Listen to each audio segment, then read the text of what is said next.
उनके शोध में हमें ये पता चलता है कि जो पहली रामायण थी वो बौद्धों की रामायण थी, दशरथ जातक के नाम से। जी और उसमें कहानी ये आती है कि वाराणसी का एक राजा था जिसका नाम दशरथ था, जी।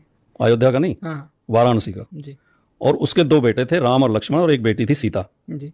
यानी उसमें बहन बना दिया है।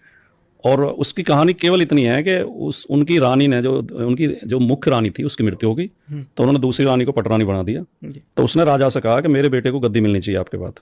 जी तो दशरथ के दिमाग में आया कि ये गद्दी के लिए मेरे बेटे राम को मरवा भी सकती है। जी तो उन्होंने ज्योतिषियों को बुलाया और पूछा कि मेरी आयु कितनी शेष है।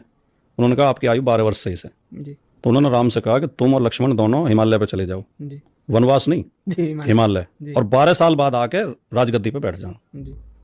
तो वो दोनों चले गए हाँ और सीता भी उनके साथ चली गई। जी और दशरथ की मृत्यु 10 साल बाद हो गई।